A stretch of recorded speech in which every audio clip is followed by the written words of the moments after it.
السلام علیکم ورحمۃ اللہ وبرکاتہ۔ الحمد للہ والصلاۃ علی نبی صلی اللہ تعالی علیہ وسلم۔ محترم سامعین کرام، بہت سے احباب سوال کرتے ہیں کہ نو کاسٹ EMI سے کوئی چیز خریدنا درست ہے کہ نہیں ہے، جیسے فلپکارٹ سے، امیزون سے موبائل خریدنا، فریج خریدنا، واشنگ مشین خریدنا درست ہے کہ نہیں ہے۔ اور صورت یہ بنتی ہے کہ آپ نقد میں جتنا پیسہ دے رہے ہیں اتنا ہی پیسہ آپ کو قسطوں پر دینا ہے، تو اسے گنجائش شرعاً ہوگی کہ نہیں ہوگی۔ تو اس میں چند باتیں سمجھنے کی ہے۔ پہلی بات تو یہ ہے کہ سروس چارج کے نام پر رقم لی جا رہی ہے کہ نہیں لی جا رہی ہے۔ اگر نہیں لی جا رہی ہے تو پھر کوئی بات نہیں، اگر لی جا رہی ہے تو کتنی لی جا رہی ہے۔ اگر واقعی اس قدر لی جا رہی ہے جتنا کہ عام طور پر تحریر کا اور اکاؤنٹ میں محفوظ کرنے کا جو خرچ آتا ہے اتنا ہی آپ سے لیا جاتا ہے، تب تو درست ہے۔ لیکن اگر اتنا نہیں لیا جاتا بلکہ زیادہ لیا جا رہا ہے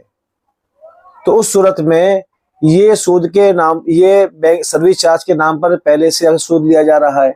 تو یہ درست نہیں ہوگا۔ اگر معمولی ہے تو درست ہے، جتنا کہ عام طور پر خرچ ہوتا ہے ان کا۔ اب یہاں پر ایک سوال یہ ہوتا ہے کہ رسید کے اندر باقاعدہ انٹرسٹ دکھاتا ہے۔ کیا کسی آدمی نے کوئی چیز اگر 20,000 روپے کی لی، کیا آپ قسطوں پر لیں یا آپ نقد لیں، آپ کو 20,000 ہی چکانے ہیں۔ لیکن جب رسید آتی ہے تو رسید میں مان لیجئے کہ 2,000 انٹرسٹ دکھایا جا رہا ہے اور اس کے نیچے 2,000 روپے ڈسکاؤنٹ دکھایا جا رہا ہے، تو یہاں پہ انٹرسٹ جو ہے کہ شامل ہو گیا۔ تو اس بات سے متعلق وضاحت یہ ہے کہ ہم سے تو اتنا ہی لیا جاتا ہے جتنا کہ ہم سے شروع میں معاہدہ کیا گیا۔ اب یہاں پر کمپنی کا اور بینک کا معاملہ ہوتا ہے کہ ہم نے معاہدہ کیا کمپنی سے اور بعد میں کمپنی معاہدہ کرتی ہے بینک سے، اور معاہدہ یہ کرتی ہے کہ مان لیجئے کہ اگر 20,000 کا سامان اس نے ہم کو فروخت کیا ہے تو وہ اپنا قرض بینک کو بیچ دیتی ہے کہ آپ قرض کی رقم جو ہماری باقی ہے کلائنٹ کے اوپر، آپ 20,000 باقی ہے، آپ ہمیں جو ہے کہ 18,000 روپے دے دو اور 20,000 آپ اس سے وصول کر لینا۔ تو اس میں ہمارا کوئی عمل دخل نہیں ہے، ہمارا معاملہ کمپنی سے ہوا ہے اور کمپنی اپنا قرض بیچ رہی ہے بینک والوں کو، تو اس میں ہمارا عمل دخل نہ ہونے کی وجہ سے یہاں پر شرعاً مسئلے پر کوئی فرق نہیں پڑے گا۔ البتہ ہوم لون کے اندر اور کار لون کے اندر معاملہ یہ ہوتا ہے کہ ہم بینک والوں کو اپنا قرض حوالے کرتے ہیں کہ آپ میری طرف سے قرض ادا کر دیجئے، گھر کی قیمت ادا کر دیجئے، گاڑی کی جو ہے قیمت ہے وہ ادا کر دیجئے، ہم آپ کو اتنا بڑھا کر دیں گے۔ اس لیے ہوم لون میں اور کار لون میں درست نہیں ہے۔ لیکن یہاں پر ہمارا کوئی معاہدہ بینک سے نہیں ہوتا ہے بلکہ ہمارا معاہدہ یہاں پر ڈائریکٹ کمپنی سے ہوتا ہے اور کمپنی اپنا قرض بیچ دیتی ہے، اس میں ہمارا کوئی عمل دخل نہیں ہے۔ اور ہوم لون میں اور کار لون میں ہمارا معاملہ براہ راست کمپنی سے نہیں ہوتا بلکہ ہمارا معاملہ بینک والوں سے ہوتا ہے کہ بینک والے ہماری طرف سے وکیل بن کے خریدتے ہیں، پھر ہم کو اس پر رقم بڑھا کر ہم سے لیتے ہیں، تو یہ سود ہو گیا۔ تو دونوں میں یہ فرق ہے۔ ایک بات کی وضاحت یہاں پر ضروری ہے جو نمبر 4 پہ ہے کہ اگر اس طرح کا اس میں ایک معاہدہ ہوتا ہے کہ اگر آپ نے قسط کی ادائیگی میں تاخیر کی تو آپ کو پینلٹی لگے گی، کیونکہ سود ہے یہ، تو اس تعلق سے عرض یہ ہے کہ یہ شرط باطل ہے اور جو شرط باطل معاہدے میں ہوتی ہے وہ لغو ہو جاتی ہے۔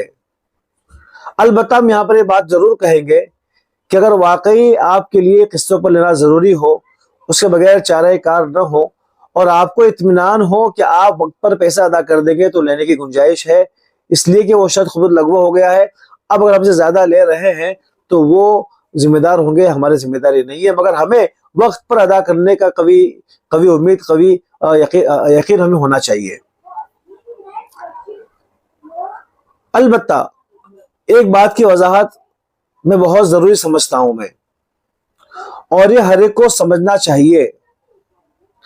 کہ بہت سے لوگ وہ ہوتے ہیں کہ جو لوگوں سے قرض مانگتے ہیں تو لوگ ان کو قرض نہیں دیتے ہیں، تو ایسے لوگ فلپکارٹ سے، امیزون سے ایسی مہنگی اشیاء خریدتے ہیں قسطوں پر،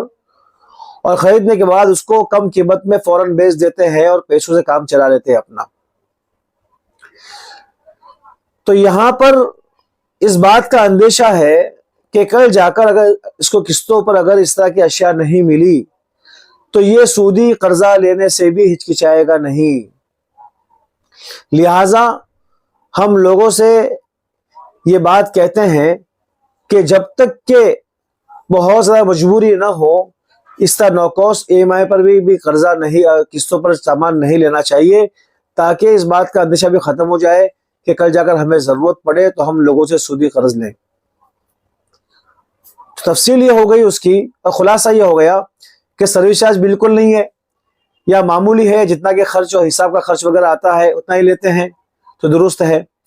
نمبر 2، رسید میں جو دکھایا جاتا ہے بینک کا انٹرسٹ، تو وہ معاملہ کمپنی کا اور بینک کا ہمارا اس کو عمل دخل نہیں ہے، کمپنی اپنا لون بیچ رہی ہے بینک والوں کو۔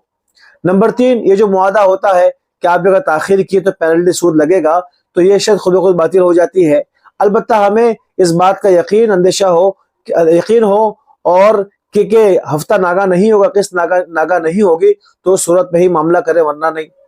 نمبر 4، کہ جہاں پر اس بات کا اندیشہ ہو کہ کل جا کر اگر مجھے کسی نے رقم نہیں دی تو سودی قرض پہ چڑھنے کا اندیشہ ہو، تو وہاں معاملہ پھر نہیں کرنا چاہیے۔ ہم لوگوں سے یہ بات کہتے ہیں کہ جب تک بہت ضرورت اور انتہائی ضرورت کا موقع نہ ہو، تب تک ہمیں اس طرح نو کاسٹ ای ایم آئی پر قسطوں پر سامان نہیں لینا چاہیے۔ ہاں اگر ضرورت ہے اور واقعی اس کے بغیر کام چلنے والا نہیں ہے تو اوپر جو شرطیں بیان کی اس کے ساتھ میں جائز ہے، ورنہ نہیں۔ وآخر دعوانا ان الحمد للہ رب العالمین۔